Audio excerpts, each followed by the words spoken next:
about EMF, electromotive force, terminal voltage, internal resistance. So what are these three terms represent? So first let us talk about the EMF of the cell, electromotive force. So this EMF is denoted by epsilon, denoted by the symbol epsilon. In some versions they will denote by capital E also. Okay, fine. So what is this EMF of the cell? Suppose let us consider a cell. Cell consists of electrolyte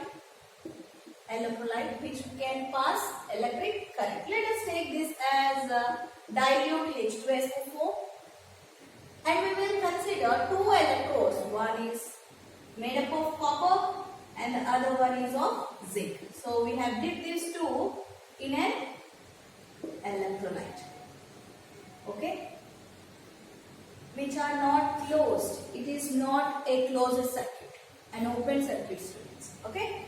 So right. So one is made up of zinc, and the other one is made up of copper. So this electrolyte is made up of copper, Cu. In the electrolytic solution, we are having the ions. It will always dissociate into ions, H plus and SO4 minus 2. In the solution, the ions, positive ions, start migrating towards copper and create a positive terminal, create a positive electrode. And SO4 minus ions in the electrolyte migrate towards zinc and creates as negative terminal. It is an open circuit, students. No current is drawn. Very important. No current is drawn. No current is drawn from the cell. An open circuit. Open circuit. Because of this migration of the ions, opposite ions migrating towards copper and zinc and creating the potential difference at the terminals of the cell. Creating the potential difference at the terminals is called, this potential difference at the terminals is called EMF, denoted by epsilon. Its units are volts, denoted by V. So what is an EMF? When no current is drawn from the circuit or from the cell.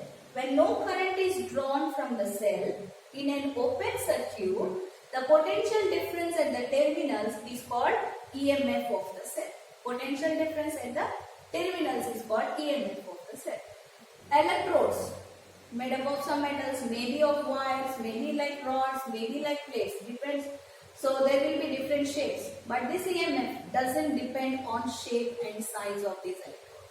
It depends on the factors which will affect this EMF are material of the electrodes, and electrolyte used. So what are the factors on which it depends? It depends on material of electrodes and it depends on electrolyte used. So it doesn't depend on the shape of these electrodes, doesn't depend on the concentration of these electrolytes. So it depends on material and electrolyte used, independent of shape and size, independent of concentration of electrolyte, independent of the distance between the electrolyte. Right, so this is what about EMF. Okay, students?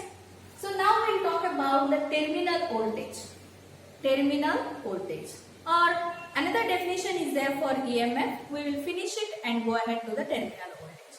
So this EMF can also be defined as the amount of work done or the energy spent. Amount of work done or the energy spent in moving or in taking or carrying a positive charge around the circuit. The amount of work done in carrying a positive charge around the circuit, both inside the cell and outside the cell. Carrying the positive charge where? Both inside and outside the cell. Is it clear, students? Very important. So it is the amount of work done in moving the unit positive charge, in moving the positive test charges around the circuit, around the complete circuit, both inside as well as outside the circuit, is called EMF, denoted by epsilon. epsilon. Clear? Now we'll see the terminal voltage. So what is this terminal voltage? Now we are closing the circuit. So we are closing the circuit with a cell. So we are connecting to two electrodes dipped in electrolyte. Now there is a complete circuit. Current is drawn from this. Current is drawn. Then the potential difference. So now here, when current is drawn from the cell,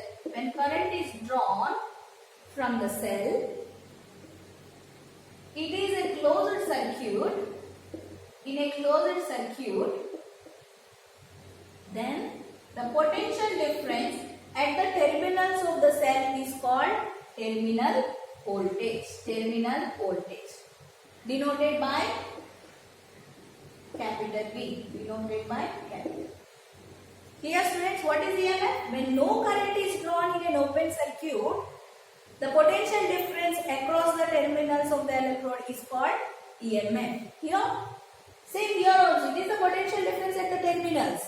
But when current is drawn from the cell, it is a closed circuit. When current is drawn from the cell in a closed circuit, then the potential difference at the terminals is called terminal voltage. Very important point, this terminal voltage is always less than EMF. EMF is always less than EMF. Let us see why it is less than EMF. Second way, how to tell the terminal voltage. For EMF we told, it is the amount of work done in carrying the positive charges both inside the cell and outside the cell. Here, terminal voltage is equal to the amount of work done or the energy spent, amount of work done in moving unit test charges around the circuit, unit test charges around the circuit only outside the cell, students, not inside, only outside the cell is called terminal voltage. So where is the inside one? It was decreased. That decrease is called potential drop in potential. Now let us see that derivation, how it was derived, how we will calculate that drop in potential. So now let W be the total work done, in moving the positive charges both inside and outside the cell, inside and outside the cell. Okay? And W dash is the work done only outside the cell. Outside. Hence, let us consider one more W, work done outside this. Inside. Work done inside the cell. So this is the total amount of work done in carrying the unit charges around the circuit both inside and outside the cell. Amount of work done in carrying the charges around the circuit only outside. Here it is the amount of work done in carrying the charges around the circuit inside the cell. Now let us divide this equation with Q, W by Q, W dash by Q, small w plus small w by Q. What is W by Q? Total inside and outside, both inside and outside is called epsilon, EMF. Only outside is called capital V, terminal voltage. And what is only inside, students, now?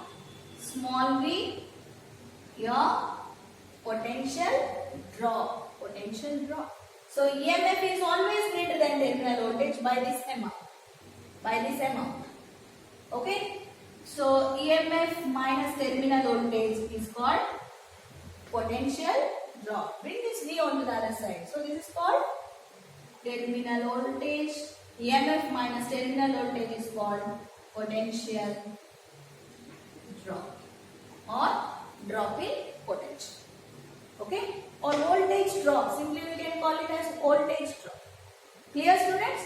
Voltage drop is nothing but the work done in moving the unit positive charges around the circuit only inside the cell. Clear? Hope now you understood what is EMF and what is terminal voltage. EMF of the cell is nothing but when no current is drawn in an open circuit, the potential difference at the terminals is called EMF. Terminals is called EMF. And when current is drawn in the closed circuit, then the potential difference across the terminals is called terminal voltage. In other words, we can define EMF as the amount of work done in moving unit positive charges or unit test charges around the circuit, both inside and outside the cell. Both inside and outside. Clear, students? And here, the amount of work done in moving the unit test charges around the circuit only outside the cell. So, if you see, EMF is always greater than terminal voltage. That amount which is less is called drop in potential or voltage drop. Clear, students? Now we'll go ahead and see what is internal resistance. Internal resistance of the cell. Internal resistance is nothing but the resistance offered by the electrolyte inside the cell. So resistance offered by electrolyte inside the cell.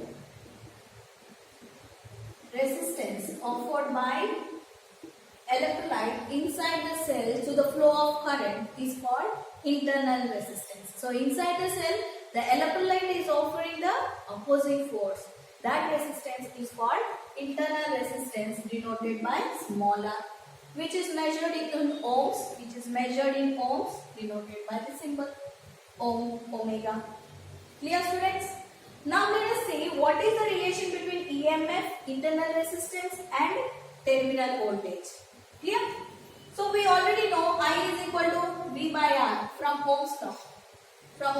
I is equal to V by R. Now this internal resistance is shown like this, students. This is the internal resistance. Cell, your internal resistance, and this one is your external resistance. Capital R. Now total current flowing through the circuit, to the complete circuit, is called I is equal to EMF, your epsilon by capital R, external resistance, plus internal resistance. Let us equate these two, because I is equal to V by R, I is equal to epsilon by R plus R. Therefore, V by R is equal to epsilon by R plus R. Do the cross multiplication. V into R plus R is equal to epsilon into R. V into capital R plus V into small r is equal to epsilon R. Let us bring the equation which is equal to internal resistance. So, other than small r, take everything to the other side. So, V into small r is equal to epsilon R minus VR.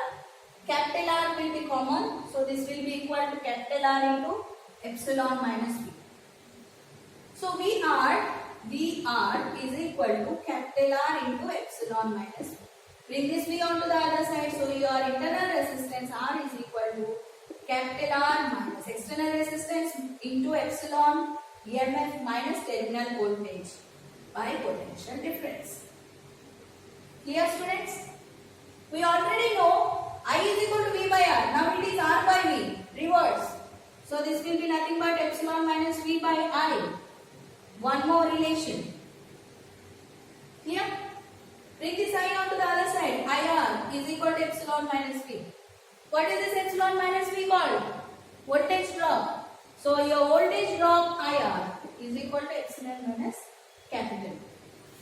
Epsilon minus capital V is called voltage drop. So we can calculate. Voltage drop is equal to now IR. Your voltage drop is equal to IR. So all these are the relations between your EMF, internal resistance, and terminal voltage. Now let us see some of the factors on which this internal resistance depends. So there are four factors which affect the internal resistance. Surface area of the electrodes, distance between the electrodes, nature and concentration of electrolyte, and temperature of the electrolyte. If more the surface area of the electrodes, less will be the internal resistance. Less will be the internal resistance. If more the distance between the two electrodes, then more will be the internal resistance. More distance, more opposing force. So that is the reason more internal resistance. Depends on nature and concentration of electrolyte. If more the concentration of the electrolyte, more will be the resistance. And nature, if less ionic, more internal resistance. Less ionic in nature, more internal resistance. If temperature of the electrolyte increases, internal resistance decreases. So these are the factors which affect the internal resistance.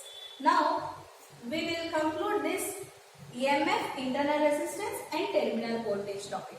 So what is EMF, students? When no current is drawn in an open circuit, the potential difference at the terminals of the cell is called EMF, denoted by the letter epsilon. Or it is the amount of work done or the energy spent in moving the unit test charges around the circuit both inside and outside the cell is called EMF.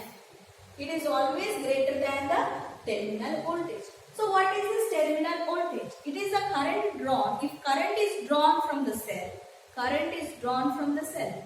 So it is a closed circuit. Then the potential difference across the terminals of the cell is called terminal voltage. Its units are volts, denoted by the letter V. We can also measure it by the amount of work done in moving the test positive charges around the circuit only outside the cell. Only outside the cell. Here, students, so this is always less than EMF because some work is done in moving the test charges inside the cell. That is called your voltage drop inside the cell. It can be calculated with the formula IR, voltage drop. What is the internal resistance? It is the resistance offered by the electrolyte inside the cell for the flow of current is called internal resistance, denoted by the letter small r, and its units are omega. So this is the representation of internal resistance. So epsilon is the EMF, epsilon or EMF is the potential difference across the terminals of the cell. So these are the factors on which this internal resistance depends. More the surface area, less will be the internal resistance. More the distance between the electrodes, more will be the internal resistance. More the concentration, more will be the internal resistance. Less the ionic nature, more will be the internal resistance. More the temperature, less will be the internal resistance. Even EMF also depends on material of the electrodes and the electrolyte used. So this is what about these three terms. EMF or electromotive force denoted by epsilon, terminal voltage capital V, voltage drop small v, and internal resistance small r. Now we will see the combination of resistors. There are three types of or three ways of combining these resistors. One is in series, in parallel, and the third one is combination of both series and parallel. So now let us see how we will combine these resistors in series, parallel and combination. Suppose we are having three resistors. Let it be R1, R2 and R3. So three resistors are there. Now we should see the combination of these three resistors in series and in parallel. So in series, keep in mind students, in series these resistors are connected end to end or head to tail fashion. The head of one resistor is connected to the tail of another resistor. So every resistor is having head and tail. Head and tail. So head of one resistor is connected to the tail of another resistor. So tail is connected to the head. Again head is connected to the tail end. So it is connected in head to tail fashion or end to end fashion. One end of the resistor is connected to the another initial end of the resistor. Okay? When number of resistors are connected in end to end fashion, then that combination of circuits is called series circuit. Series circuit. So these three circuits I am connecting them end to end. So one end is connected to the other end. So one end is connected to the other end. And the last terminals are connected to the battery. We will keep one switch, students. So whenever we want, we will flow the current. We will keep the switch or key or switch. So battery plus and minus, current starts flowing. If you close this switch, current starts flowing. And this current can be measured in ammeter. Current I is measured in ammeter. Very important thing, the same amount of current is passed through all the three resistors, R1, R2 and R3. So current flowing through the resistors is same in series circuit. Clear? So let us consider one end as tail, positive head and tail. Then head of the other one is connected to the tail of another one. Then head of other one is connected to the tail. Potential difference at the ends of each terminal. V1, then V2, V3. So total potential difference in series circuit is equal to the sum of individual potential difference V1, V2 plus V3. If there are more than 3 resistors, V4, V5 and so on up to Vn. So total potential difference will be equal to the sum of all the individual potential difference. Then how to calculate the resistance in series? Total resistance in series circuit will be equal to the sum of the individual resistance. Sum of individual resistance up to so on. If you are having n up to Rn. So total resistance in series circuit is equal to the sum of individual resistance. Now we will see the combination of these three resistors in parallel. So they are connected such that they are having common positive and common negative terminal. So here all the three are connected such that they are having common positive and common negative. So all the three are connected to one common point again, negative. Common head and common tail. So they are connected to the cell. Clear, student? To measure the current, we will keep the ammeter to measure the current. Now I current is flowing through this. Listen, students, this current I flows through all the three resistors. It is dividing into three ways because three resistors are connected here. So current in each resistor is again measured with ammeters A1, A2, A3. Means you will get I1, I2, I3 current flowing through R1, R2 and R3. So total current flowing in this is not same like parallel, like series circuit. So current flowing, total current flowing through the parallel circuit is equal to sum of individual current flowing through each resistor. Sum of the current flowing through each resistor. Then common positive and common negative. So potential difference is same. Potential difference, capital T, is same for all the resistors because they are having common positive and common negative. Is it clear, students? Then how to calculate the resistance in parallel circuit? So total resistance in parallel circuit is equal to sum of reciprocals of individual resistors. Reciprocals of individual resistors. Here we are having 3. So up to 3. If it is more than 3, so on up to 1 by Rn. N number of resistors. So we will calculate the parallel resistance like this. Reciprocal. Sum of the reciprocal of individual resistors. If you want Rp, reciprocal, you do the answer reciprocal. Suppose if you got this answer is equal to 2 by 1. Then reverse it. What is Rp? 1 by 2.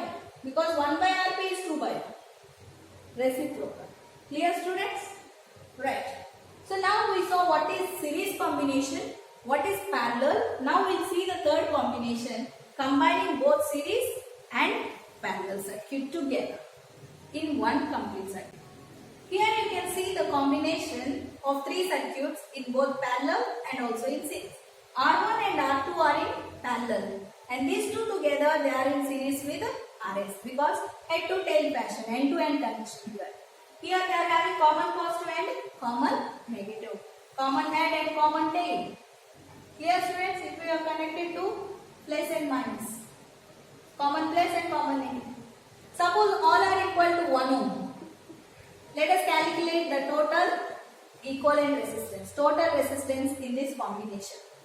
First we will calculate in R1 and R2 parallel. So 1 by Rp is equal to 1 by R1 plus 1 by R2. That is equal to 1 by 1 plus 1 by 1. So LCM is 1, 1 plus 1, 2 by 1. So 1 by Rp is 2 by 1. So what is your Rp? 1 by 2, 0.5 ohm.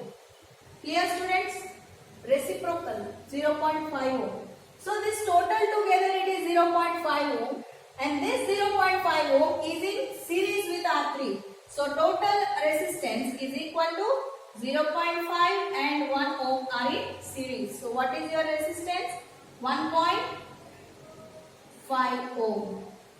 So your equivalent resistance is 1.5 ohm. Clear students? From this it is very clear that resistance of series circuit is more, always more than parallel circuit, because this is the reciprocal. RS is always more than RP. We saw in Ohm's law. From the graph also we can calculate the resistance. Slope, from the slope. So suppose if it is an IV graph. They have given two lines. One is straight line, one is slanting line, A and B. Which one is parallel circuit, which one is series circuit? Very clear, which is having more slope will be series. Less slope, less resistance will be parallel. But here the graph is IV. In IV graph, slope is equal to 1 by resistance. 1 by resistance in IV graph. So this will be parallel, A will be parallel and B will be series. Very clear. So using these formulas, we can tell which is in series and which is in parallel, and we can calculate the total equivalent resistance though they are in combinations. Clear students? So this is what about the combination of circuits in series and in parallel, and also in combining both series and parallel together.